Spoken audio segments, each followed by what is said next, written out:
আজকে দুইবার ঢাকায় গেছি গাড়ি নিয়ে। আজকে এখন আবার রাত্রিবেলাও চাস্তু ভাইকে নিয়ে হাসপাতাল যেতে হবে। তো এখন আসলে ড্রাইভারই হয়ে গেছি পূর্ণ। তো খারাপ লাগতেছে আজকে। জোরের পর থেকে হাত পা একবার ভাঙে আসতেছিল ঘুমে। তো এরপর এখন যাইতে হবে। ড্রাইভারে বললাম, ড্রাইভার বলে যাবে না, এই জন্যে এখন আমারই যাইতে হবে। তো এখন ডাকছি, যাইতেছি আবার পঙ্গুতে হাসপাতালে। দর্শক, এখন আমি আছি হলো পঙ্গু হাসপাতালের ইমার্জেন্সির সামনে। এ হচ্ছে পঙ্গু হাসপাতাল।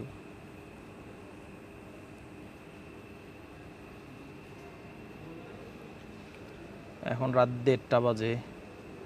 তো আসছিলাম ওই চাচাতো ভাইকে পায়ে অপারেশন করার পরে পায়ে রড বড়া আছে, রড খুলে দিবে আর কি, বাইরে যে খাঁচাটা থাকে ওই খাঁচাটা খুলে দিবে, এই জন্যে। তো আসছি হলো 10:30টার সময় এখানে পড়ছি। এখন প্রায় 1:30 বাজে, এখনও সিরিয়ালে আছে, হয়তো ওটিতেও ঢোকায় না এখনও। আরও কতক্ষণ লাগবে জানি না।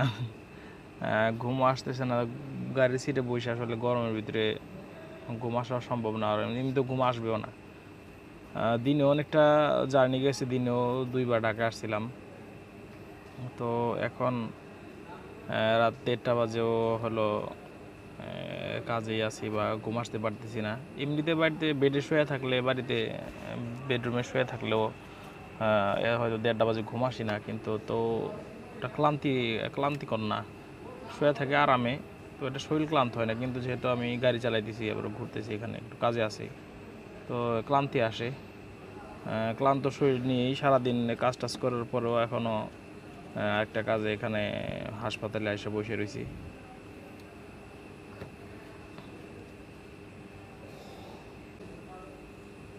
এতক্ষণ হাঁটাহাঁটি করছি, কিন্তু হাঁটাহাঁটি করতেও কতক্ষণ হাঁটাহাঁটি করা যায়?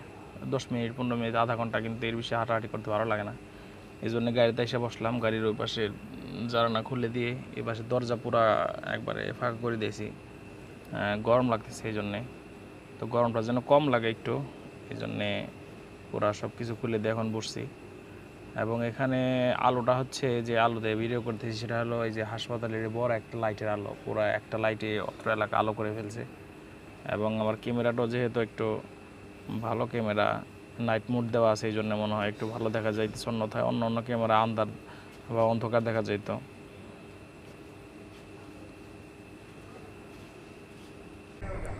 3:30 বাজে গেছে, এখনও এখানেই আছি।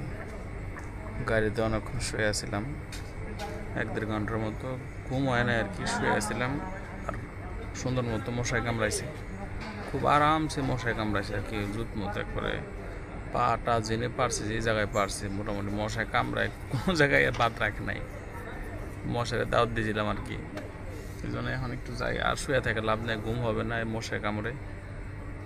এখন একটু যাই, দেখি ওইদিকে কোনো কিছু পাওয়া যায় কিনা, ঘুরে আসি একটু। মোবাইলেও চার্জ নাই, দেখি খাবার দাবার কিছু পাই কিনা।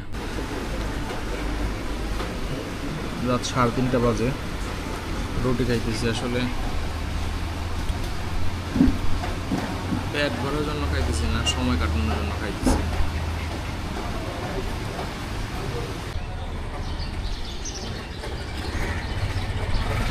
সকাল হয়ে গেছে, কিছুক্ষণ আগে অপারেশন শেষ হয়েছে, এখন বাইরে যাব। সকাল হয়ে গেছে একবারে। মাদ্রাসায় যাইতেছি সকাল সকালই আজকে। ঢাকায় থেকে আসার পরে সকালবেলা একটু শুয়ে আসছিলাম, কিন্তু ঘুম আসি নাই। তো এখন অনেক জলদি মাদ্রাসায় যাইতেছি। আজকে 2-3 দিন পরে মাদ্রাসায় যাইতেছি। শুক্রবার গেছে, মাঝখানে বন্ধ, আবার মাঝখানে একদিন যাই নাই আমি, বৃহস্পতিবারে। আজকে হলো গিয়া রবিবার।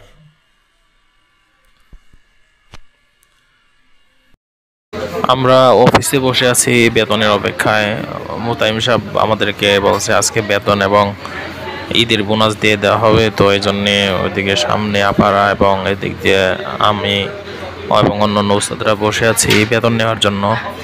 তো কিছুক্ষণের মধ্যেই আমাদের বেতন দিয়ে দিবে।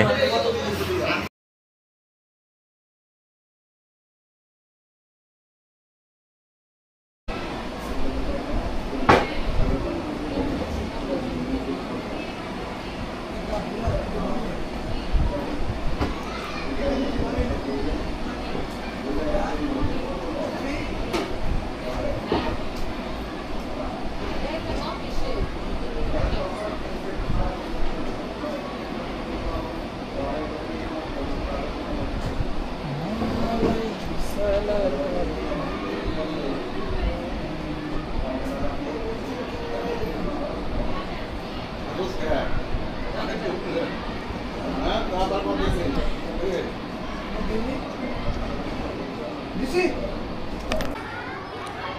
আজকে বেতন দিল, আজকে ক্লাসে আসছি, অফিসে আসছি, আসার পরে বড় জোর ডাক দিয়ে দিতেছে, বসে এরপরে এইদিকে টাকা বাড়ি করতেছে। তো বেতনে দিয়ে দিছে, ঈদের বোনাসও দিয়ে দিছে আজকে, এই জন্যে খুব খুশি। মনটা খারাপ ছিল, শরীরটাও খারাপ ছিল, কিন্তু এখন চাঙ্গা হয়ে গেছে। কিছুক্ষণ আগে আসছিলাম এলো গিয়া ঢাকার থেকে, সারা রাত্রি ঘুম হয় না, এই জন্যে মনটা খারাপ ছিল, শরীরটাও খারাপ ছিল, কিন্তু বেতন আর বোনাস পায় এখন মনটা খুব ভালো হয়ে গেছে। বোনাস আমরা পাই হলো 2 ঈদে ফুল বোনাস, মানে এক ঈদে হাফ আর এক ঈদে হাফ, মানে বেতনের ফুল অর্ধেক বোনাস পাই আমরা 2 ঈদে, মানে 2 ঈদ মিলে ফুল বেতন বোনাস পাই আর কি। অর্থাৎ 8,000 টাকা বেতন হইলে এক ঈদে 4,000, অন্য ঈদে হলো আপনার 4,000। এই হলো আমাদের বোনাস। সকল ঈদে একই মতো, যার যে বেতন আছে তার অর্ধেক বোনাস পায় প্রত্যেক ঈদেই। তো আজকে বোনাস টোনাস নিয়ে এখনই বাড়ি চলে যেতে